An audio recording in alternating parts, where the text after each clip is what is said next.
Hello student, welcome to এডুহাব Bangla. আমি সৈকত কান্তি রায়, তোমাদের mentor এবং এডুকেটর। আজকের এই ভিডিওতে ডিসকাস করব ডব্লিউবিপিএসসি ক্লার্কশিপ এক্সামের স্ট্র্যাটেজি নিয়ে।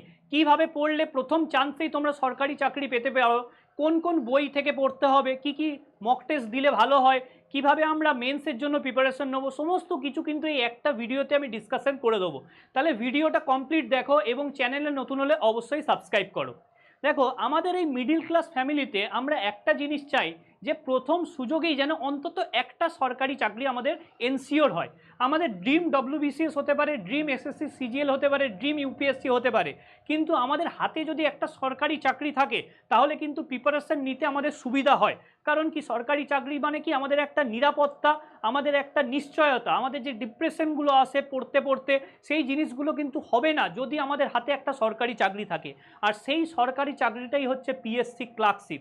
পিএসসি ক্লার্কশিপ এমন একটা চাকরি, অনেক স্টুডেন্ট, আমার অনেক ছাত্র, আমার অনেক বন্ধু কিন্তু প্রথম চান্সেই কোয়ালিফাই করেছে। ঠিক আছে, তোমরাও কিন্তু প্রথম চান্সেই কোয়ালিফাই করতে পারো, কারণ এক্সামের নেচারটাই এমন, প্যাটার্নটাই এমন, এটা নতুনদের বারবার সুযোগ তৈরি করে। ঠিক আছে, অনেক নতুন অ্যাসপিরেন্ট কিন্তু চাকরি পায়। তাহলে ডিসকাশন করব ডব্লিউবিপিএসসি ক্লার্কশিপের আমাদের স্ট্র্যাটেজি কী হওয়া দরকার। সামনেই ক্লার্কশিপ পরীক্ষা আছে, তাই পুরো ভিডিওটা তোমরা দেখবে। দেখো, ক্লার্কশিপ এক্সাম আমাদের মেনলি তিনটে স্টেপে হয়। প্রথমে হচ্ছে প্রিলিমস, তারপরে হচ্ছে মেন্স এবং তারপরে হচ্ছে টাইপিং। ঠিক আছে, কম্পিউটার টাইপ টেস্ট হয়। পুরো আমি ডিটেলসে বলবো, শোনো। তো প্রিলিমসে আমাদের কি কি থাকে একটু বলে দিই। প্রিলিমসে আমাদের থাকে ম্যাথ,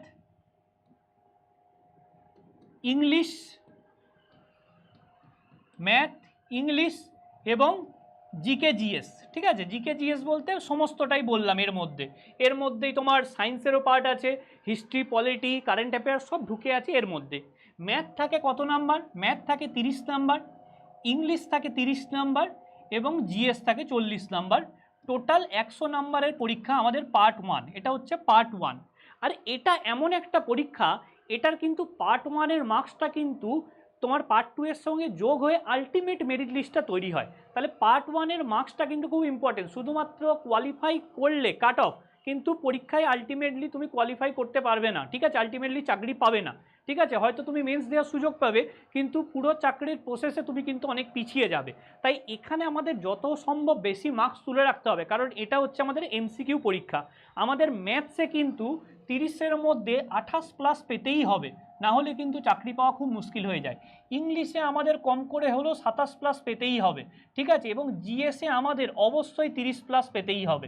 ঠিক আছে, এই নাম্বারগুলো যদি তুমি পেয়ে যাও তাহলে কিন্তু তোমার একটা অবশ্যই আশা থাকে। ঠিক আছে, তারপরেও হচ্ছে যে আমাদের মেন্সে ভালো করতে হবে, কিন্তু প্রিলিমসে যদি আমি নাম্বারটা তুলে রাখতে পারি তাহলে আমার কাছে কিন্তু সুযোগটা অনেক বেশি এবং আমার কাছে কিন্তু আশা অনেক বেশি থাকে। ঠিক আছে, ধরো এই মার্কসটা আমি তুলে রাখলাম, তাহলে এখানে আমার কত হলো?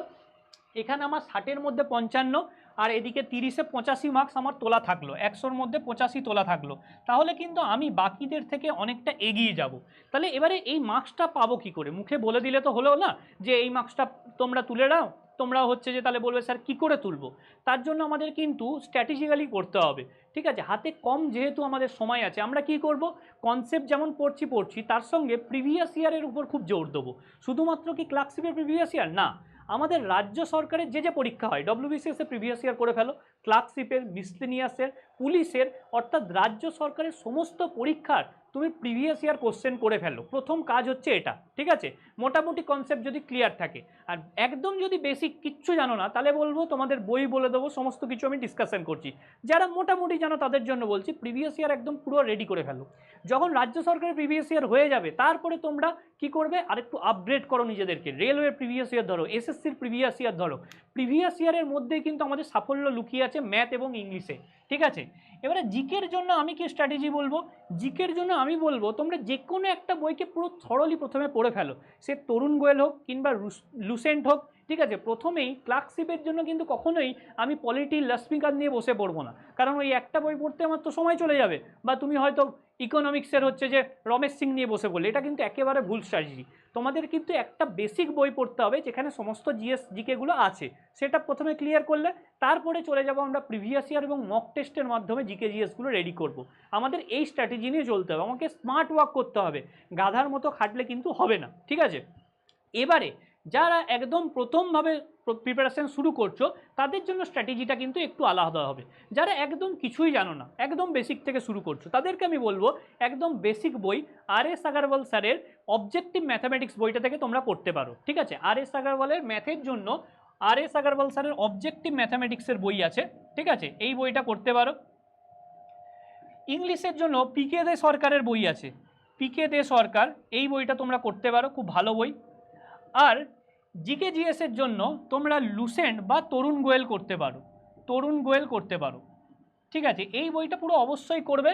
তারপরে তোমরা প্রিভিয়াস ইয়ার যাবে, পিনাকেল ধরতে পারো। ঠিক আছে, এরকম আরও বই আছে। আমি বলছি যারা একদম বেসিক লেভেল থেকে শুরু করবে তাদের জন্য। তো আমাদের প্রিলিমসের মোটামুটি গেল যে প্রিলিমস আমরা কিভাবে অ্যাপ্রোচ করব। এবারে আসবে আমাদের মেন্স কি করে অ্যাপ্রোচ করব, কারণ আলটিমেটলি তোমাকে চাকরি পেতে হবে। তো মেন্সেও কিন্তু একটা ভালো স্কোর আমাদের রাখতে হবে। দেখো মেন্স আমরা কিভাবে অ্যাপ্রোচ করব, মেন্সে আমাদের কি থাকে, ডেসক্রিপটিভ বাংলা এবং ডেসক্রিপটিভ ইংলিশ। দেখো আমি লিখে দিচ্ছি কি থাকে আমাদের। মেন্সে থাকে 1 নাম্বার ডেসক্রিপটিভ বেঙ্গলি, বা যদি হিন্দি হয় বা অন্য যদি থাকে উর্দু টুর্দু সমস্ত কিন্তুই তোমাদের থাকে। ঠিক আছে, এবং ডেসক্রিপটিভ ইংলিশ, নেপালি। ঠিক আছে, আরও অনেকগুলো অপশন থাকে। আমি মেনলি আমাদের এখানে বাঙালি বেশি, তো বাঙালিটাকে আমি বলছি। তো বাংলা এবং ইংলিশে 50-50 100 নাম্বার টোটাল মার্কস থাকে। ঠিক আছে, এবারে এখানে কিন্তু আমাদের লেটার রাইটিং লিখতে হয়, প্রেসি থাকে, কিংবা রিপোর্ট রাইটিং, এই ধরনের জিনিসগুলো আসে।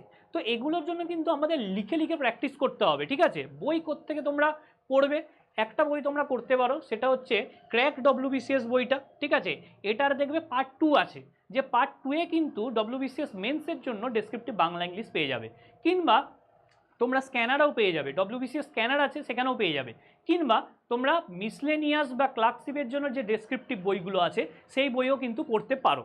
তোমাদের কি একটা ধারণা হয়ে যাবে যে আচ্ছা এই ফর্মেটে লিখতে হয়, লেটারে এখানে 2 দিয়ে এরকম করে লিখতে হয়, লাস্টে কি লিখতে হয়, একটা ধারণা তৈরি হয়ে যাবে। ঠিক আছে, তো বেসিক আন্ডারস্ট্যান্ডিংয়ের জন্য তোমরা ওরকম একটা বই ফলো করবে, এবং প্রিভিয়াস ইয়ারে কীরকম লেখা এসছে, কোন স্ট্যান্ডার্ডে লিখতে হবে, সেগুলো একটু তোমরা দেখে নেবে।